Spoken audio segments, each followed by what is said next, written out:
Greetings and hello there, everybody. It's me, your beloved Star Wars Dad, Nooch Dugan, and welcome once again to the fastest growing Star Wars Galaxy Heroes channel on the interwebs. Nooch Dugan, here we are. Hey, on this channel all of the time, we talk about teams that you need to farm. We publish farming guides. We talk about the first teams to farm. We talk about your first Omicrons, your first Zetas, etc., etc., etc. We're always focused on, or a lot of times focused on, the early game, the new game, the mid game in Star Wars Galaxy of Heroes. But while we talk about all those teams that you should farm to build your roster right and oil your Galaxy of Heroes engine and make this thing work for you long term, we don't talk a lot about teams that you should not farm while you're doing that. You know, we really don't pay much attention to these teams out here that, you know, maybe you should avoid in Star Wars Galaxy Heroes as a new or early account. And of course, we do have light speed bundles that can change up the entire equation, make things, you know, make a team farmable that's not farmable. I'm sure it'll come up here in our discussion today. And the great thing about Star Wars Galaxy Heroes is no matter what I say here today, you as a player, as a human, can farm whatever blasted team that you want to farm in Star Wars Galaxy Heroes. It is a broad and wide universe with a lot of things going on for you. Every character, almost everyone, if you want Red 5, you can't have him because he's not in the game.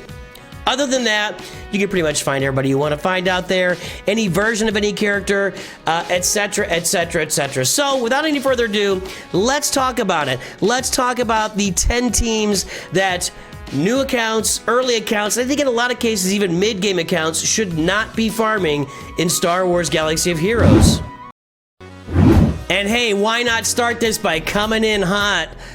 Guys, gals, ladies and gentlemen, Lord Vader is a late game farm in this game. And for me, on my main account, he's going to be my last Galactic Legend. I'm right around the corner. I should have Lord Vader unlocked in the next, I'm going to say month or two. I think it might be a little quicker than that. I'm unlocking Lord Vader right now on 2 different accounts. Here at the end of my main account, and I'm also unlocking him as my first Galactic Legend on the Lord Vader account.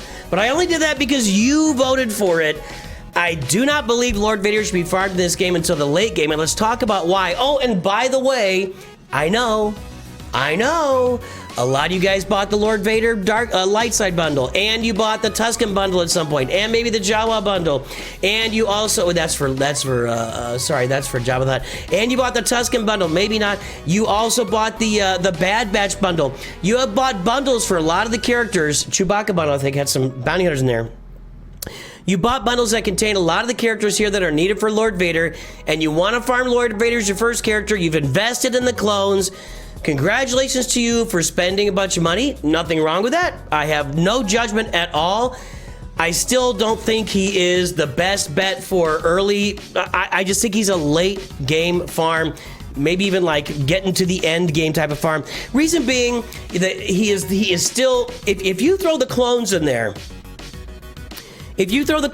needing them relicked to really make his team work, to give him the proper team, it is still the most expensive farm in Star Wars Galaxy Heroes. It was the most expensive farm until Ahsoka came out with 3 Relic 9s and also needing gas because Lord Vader needs gas as well. But with these clones added in here, and these clones are new characters, they're not double shard farmable, they're gonna cost you money or a lot more time. I mean, I'm farming them consistently. I've been farming these clones on my account. You see right in front of you. I mean, I've got them gear 9, 6 stars, 5 stars, 4 stars, 4 stars. Now again, if you're spending some money, you can get it done. Go for it. I have no problem with you. You can farm whatever you want. But Lord Vader, he's an expensive character as far as, not just real money, but as far as the resources and time you need to invest in unlocking Lord Vader in Star Wars Galaxy Heroes, it is expensive in terms of time and resources, and you don't get any direct return on investment. Yeah, if you put him out there with his clones, he's going to do a good job. Another note is if you don't farm the clones, if you skip these clones because they're new characters, you're going to need Maul. Maul is the guy that really makes this engine go as well, and Maul is not going to be available till you get to Proving Grounds unless you're going to spend a bunch of crystals. So, Lord Vader, I know you guys are grabbing him. You bought the Lightspeed bundles. I know I'm farming him free to play because you voted for it. He's not really an early to mid-game farm in this game. Next up, let's hit on another Galactic Legend. We've got Galactic Legend Rey. I just think unless you have bought a Lightspeed bundle, once again, we're back to Lightspeed bundles, but I will tell you this. One of the first sets of Lightspeed bundles when they first came out, we had Kylo, basically Kylo, for $10. Almost the entire character unlocked for $10. And we had 3 different bundles that comprised the Rey farm, the Galactic Legend Rey farm, that ended up being about $50, and we also had Starkiller.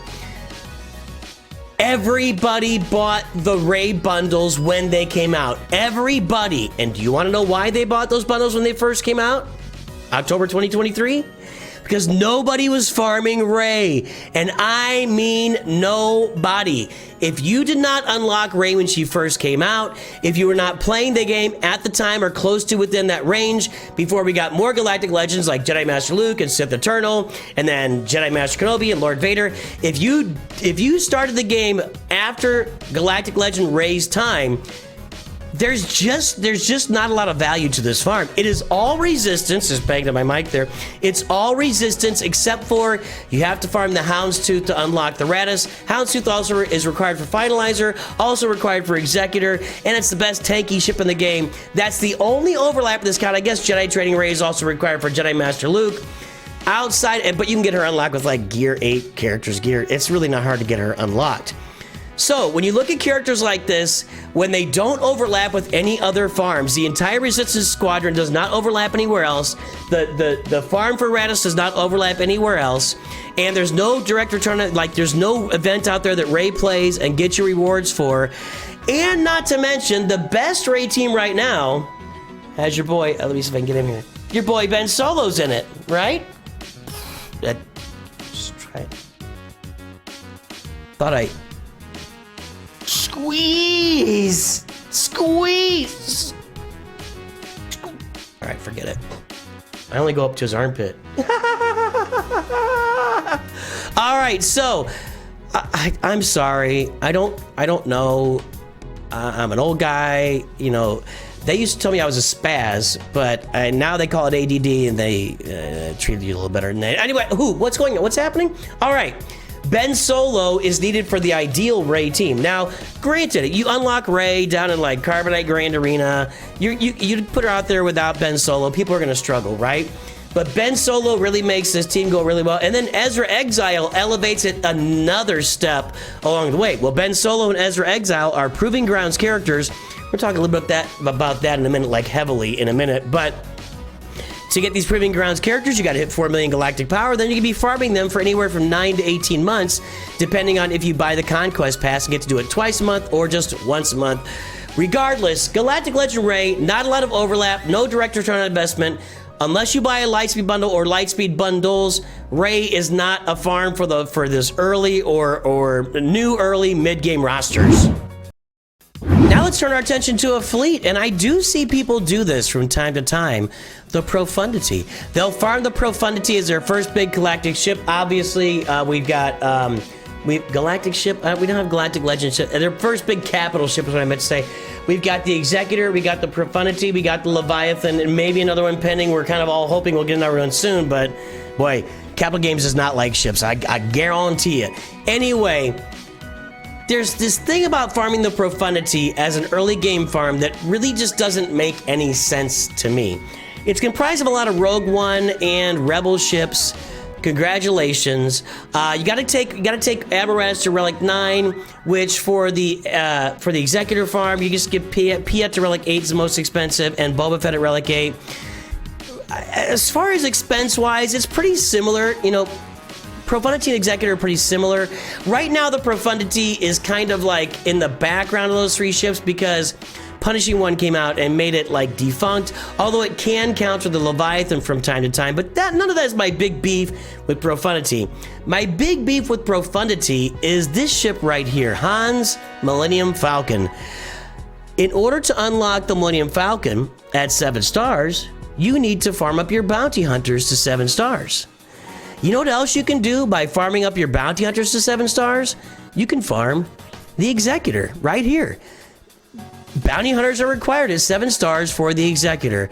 And so when I look at that, and I look at the and yeah, you got to get the characters relic, whatever, I get it. But when I look at that, and I look at Punishing One going with the Executor and making like you can auto Profundity with Executor with Punishing One on the field. You can just auto it.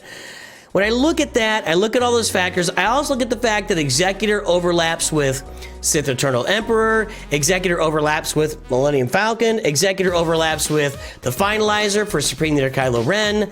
I think that's all the prime. You get your Imperial Troopers because if you farm Piet, you go farm the other. I just think the Executor is so much more value than Profundity, where you get the Rogue One characters that don't really overlap with anything. No, they don't.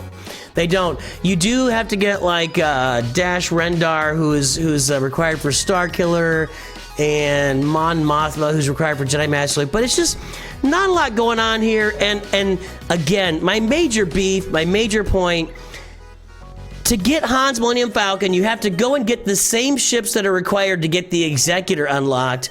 And then you gotta get all this other stuff, whereas those ships that go with the Executor actually go with the fleet. So you go and you farm a bunch of bounty hunter ships, get the Millennium Falcon, and then you toss them off to the side. I just don't get it. I don't think Profundity makes any sense until the late game, when you've already got Executor unlocked, and maybe even Leviathan, because I really love Leviathan ahead of Profundity for sure. Although, you know, we could get that lifter. We got Profundity for the Executor. Who knows when we'll get a lifter for the... We got Punishing One for Executor. Who knows when we'll get the... I'm sorry. Who knows when we'll get the lifter, like, I don't know, Red 5? I want a red squadron. I want a gold squadron. I want all the squadrons on the table. So anyway, Profundity just not really built for the new early and mid game accounts. Next up, yeah, I know, but nooch. If I farm the Inquisitors, I can get into a Rise of the Empire Territory Battles guild, and that'll help me out. I'll be able to push forward. I can get a punch up into my guild, get lots of great rewards, etc., etc., etc. You know what? Congratulations. I hope you do that. And again, you can farm whatever you want. I just can't recommend the Inquisitors to anybody that's on a new or early game account. I think you wait till the late game and you farm these guys. Late mid game, early late game, somewhere in that range. Number one, you want to get to Rise of Empire Territory Battles, and the reason the Inquisitors will get you is because they are going to help you farm Reva. So in Rise of Empire Territory Battles, there's a special mission for farming Reva with your Inquisitors. Okay, I get that. However, if you do all that, you never play like Darkside Geonosis Territory Battles, then you never get Wat Tambor now, do you? And you need Wat Tambor for cool things like lifting Sith Eternal Emperor, like unlocking Jedi Master Kenobi. So it's going to be a penalty there for not playing Darkside Geo Territory Battles for about a year. I think you should play for about a year, get your shards. Then you can start thinking about Inquisitors at that point, maybe. The second thing is, this is Kairatech hell. You are looking at 400 Kairatechs per character, and I think Reva is like, is it 600 or 700 for her?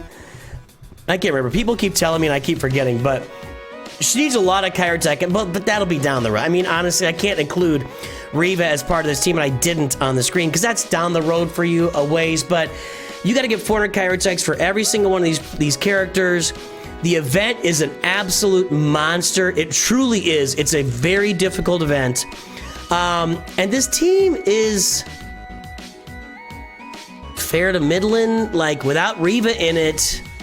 I mean, you put these guys in the field and I put out my Phoenix team and I press auto, my Phoenix team is just gonna wipe these guys out. And everybody's farming Phoenix. So I just don't see Inquisitors now. I realize down the road, you need to get them so you get your Rise of the Empire Territory Battles Guild. You participate in getting those Reva shards. I get it. I understand completely. I understand why you want to punch up with your guild as well. It's just going to be really expensive in resources, not all that great performing in real time against other teams, and there's a lot of other teams we can get before we get to the Inquisitors.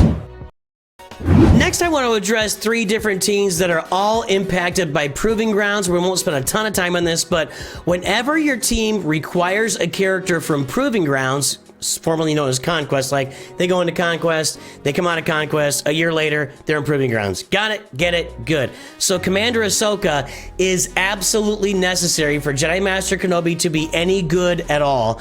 He can do some weird counters and stuff without her, but just absolutely speaking, Commander Ahsoka is needed on the squad to lift Jedi Master Kenobi and make him work properly. And she's only available in Proving Grounds or through crystals. So if you're not going to invest in Commander Ahsoka, and Proving Grounds does take a long time to get those characters unlocked, Jedi Master Kenobi is out. Along the same lines, you need Ezra Bridger Exile to unlock. He's required to unlock. Is he required to unlock? Actually, he's not. He's not part of the farm. But he's required again to lift Ahsoka to where she needs to be. Although a lot of people are trying some different things like throwing Watt in this team now because they want to leave Ezra on the Rey because he lifts Rey probably even more than he lifts Ahsoka. But regardless, if you can't get, if you can't get Ezra Bridger Exile unlocked in your early game, if your early game, this might be your only Galactic Legend team. Not to mention, I mentioned earlier, it's super expensive. You got to get gas on the roster, but that Proving Grounds character is really going to hold you back from getting this unlocked. And a lot of singles, this is a new Galactic Legend. The newer Galactic Legends have all their characters on single node farms. I just think new accounts, early mid-game accounts, you got plenty of other stuff you can work on besides teams like this. And finally, in our Proving Grounds section here, we talk about Leviathan. People are always like, rush Leviathan, rush Leviathan. No, you can't rush Leviathan unless you're going to spend a bunch of crystals or whatever they're available for both Fury Class Interceptor and Darth Malgus. Both of these are, Darth Malgus isn't officially required for Leviathan, but you got to have him active at 7 stars to unlock the Fury Class Interceptor, and the Fury Class Interceptor is required for Leviathan, so you have to have both of them up. And if you're going to get Darth Malgus, if you give him a cookie, you got to get him a glass of milk and a toothbrush, whatever. If you gotta get Darth Malgus, you might as well go take him Relic and get his Omicrons and do all the good stuff for Darth Malgus and make yourself the Sith Empire team. So this team, and those are Proving Grounds characters, both these Proving Grounds characters. So Jedi Master Kenobi, Ahsoka, Galactic Legend Ahsoka, and Leviathan, Proving Grounds requirements or lifters, just really not sitting there for anybody in that all the way up to the mid game. Now, one thing I should mention as we pull up the Gungans here, and I point out that they're not it's just not a great farm for those new and early game rosters. I mean, they don't lead you anywhere. They lead to Jar Jar, and that's it. These 5 characters work only with each other and nobody else. There's no real synergy with any other teams in this game. They cost a lot of Kyber attack. It's just not really a well-fitting game. Now, a year ago would have made a lot more sense to get the Gungans, even though they were new, because of raids. I didn't mention the raids with Lord Vader's clones. I probably should have, but I do understand that a lot of you guys will farm some of the new characters in the game specifically for the new Order 66 raid, and that makes sense if your guild is doing the Order 66 raid. Absolutely, I get it. These guys were needed for the Naboo raid over the last year and a half, wasn't it? It was too long. So I fully understand at the time if you would have farmed them for the raid. Although there's lots of other teams, you could Padme and a lot of other things you can do, but I would get that much more than I do now. I think the Gungans now are going to fall to the background, and I don't think you'll see a lot of people farming them unless they just really, really want to have Jar Jar on their team. They just don't really make a lot of sense. They do perform really well in all game modes. They're actually a very high-performing team, and they're kind of hard to really deal with if you can't get around. If you can't get to that shield, you're actually not going to beat them. So, high-performing team, just, not really fitting in right now because they're not in the raid, and they're completely isolated as a team. Now, I put Baylan Skoll on here, his primary 3 up there with Shin Hati and Merrick, and then you got the Great Mothers and Morgan Elsbeth are not on the actual team in the game, but they're required for Baylan Skoll. Again, for a lot of the reasons we stated, Baylan Skoll and Ahsoka are kind of isolated. I didn't mention this earlier with Ahsoka, but they're kind of isolated farms. Like we mentioned, they're not required for raids. They've never been required for a raid. They don't have any, assault battles associated with them. There's no Smuggler's Run. They don't benefit you in any specific game modes in the game. So they kind of just stand out there as isolated. You like them. You want to farm them. They're really cool.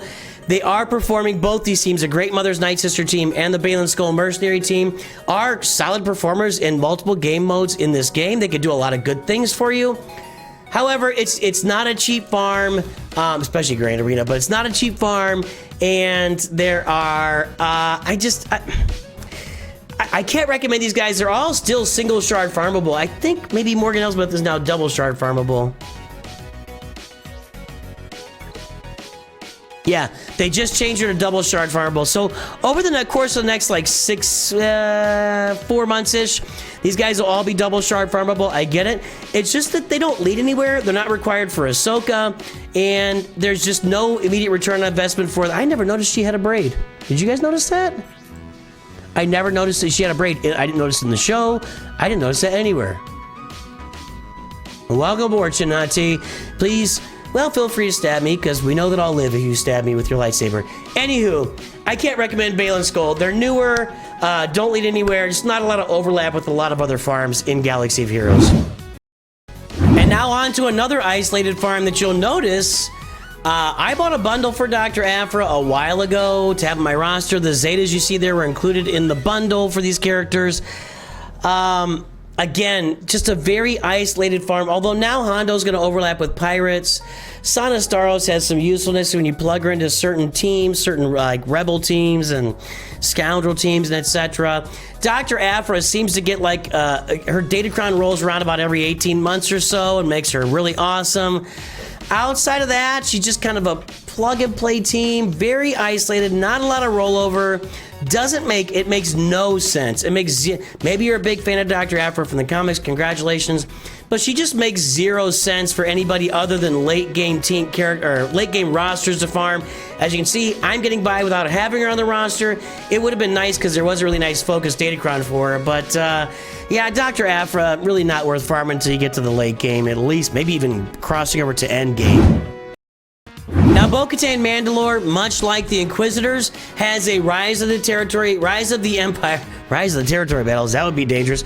Rise of the Empire territory battles use. There's a special mission in there for Katan and her Mandos here, and that makes it useful as well. But once again, like I talk about, you should spend at least a year doing Geonosis Dark Side. You know, getting a guild that's going to work with you. Yeah, if you farm Katan and you farm the Inquisitors, you could probably make your way into a Rise of the Empire territory battles guild. But does that benefit your account long term? I guess it does for the resources you get, but you got to go out there and get Watt some other way, then maybe wait for that Watt Lightspeed bundle if it ever pops up again. So I don't know. I just don't see Katan as an early. I do feel like maybe in the late mid game, Katan actually would make a really good fit on anybody's roster, because by the late mid game, early late game, you're in that Rise Empire Territory Battles Guild. You're gonna be participating in missions, and she's a really high performing character in Grand Arena. That's why I've got her decked out with the Omicrons. I just unlocked her recently. I'm looking forward to breaking out and having some fun with her in Grand Arena. But just new accounts, early accounts, this would not be the best choice for a farm on your roster. And again, it's really expensive. All the Chirotechs required. Beskar Mando requires 500 Chirotech. It's just and that's true of all these teams talk about. Generally speaking, the resources to invest in these teams are high, and the direct return on investment is low for these teams until you get to Rise of the Empire territory battles for this team and for the Inquisitors. So for that reason, Katan, leave her for later on. And our final team that I really think is just a farm that's best left until later for you, Sith Eternal Emperor. For one, you see the guy to his left? It's your right. It's his left. It's your right. Right? Right. Watt Tambor is required, not required, but until you get to the end game, when you've got the armor, the Beskar armor up and running, which I don't have yet, Watt Tambor sits there with Sith Eternal Emperor, puts the tank tech on him, and boom, you're off to the races. Sith Eternal Emperor really needs that tank. He needs something extra. He's actually, if just standalone, he's got to be the worst Galactic Legend. And I mean, he just isn't. You got to pick the right. Even with Watt Tambor, you got to pick the right situation for him. But if you're not gonna have Watt Tambor on the roster right out the bat or early on, which most of you aren't unless you buy a bundle, and Sith Eternal, I think is only 300 or maybe 400 Chirotechs. He's actually a pretty cheap character to farm, and his farm is pretty cheap. But out of all the farms in the game, aside from the TIE Bomber and Admiral Piet, I guess Veers and Stark have got some value there. There's a lot of stuff on that farm that just, Anakin's gonna go with the Qui-Gon Omicron. I might be talking myself out of this. Here's my thing with Sith Eternal. He's not a great Galactic Legend. He needs Watt Tambor, the Armorer, to lift him to do great things. He does, I guess he has some usefulness to the farms along the way, but he's also got a bunch of crap in there like Dooku and Darth Maul and cities, all those cities. Gets a cron again about every 18 months or so. He's just not a super useful character in Star Wars Galaxy Heroes. He's not a very good galactic. Every other galactic legend would be a better choice than Sith Eternal Emperor to start your galactic legend farming with. All that said, he's pretty easy to get to. I mean, I did it a while ago. In 8.5 months, I unlocked him free to play, so he's not that difficult to unlock. I'm just kind of hanging back and the other part is he's a character that when you do all the other farms that you're looking at, when you farm all the other teams you're doing along the way and get everything done, maybe buying a bundle here or there, you're going to end up having him about 75% farmed anyway when you get to like the mid to late game. So why not wait till you just naturally farmed up his roster and he's ready to go and then go get him. Then instead of going out of your way and like relicking Director Krennic, for God's sake. I know Director Krennic has a focused datacron right now, but are you new in early game and even mid game players spending like boohoo on a focused datacron for a character that needs zetas? And like Director Krennic we're talking about. Director freaking Krennic, one of the worst characters in the game if there is no datacron. I just don't see this. I think you can farm him passively and on accident for later in the game. The same can be said, by the way, of Jedi Master Kenobi. You can farm him passively and on accident, and after a while, you'll be like, I have almost all the pieces for Jedi Master Kenobi, except a few cheap ones I can go get here and finish it up. Same with Sith Eternal Emperor. And there you go. There are 10 teams that new and early and even mid-game players should not be farming in Star Wars Galaxy Heroes. Let me know your thoughts. I'll look forward to seeing what happens in comments with this one. Have a great day. I'll talk to everybody very soon. And of course, always remember, Nooch too good.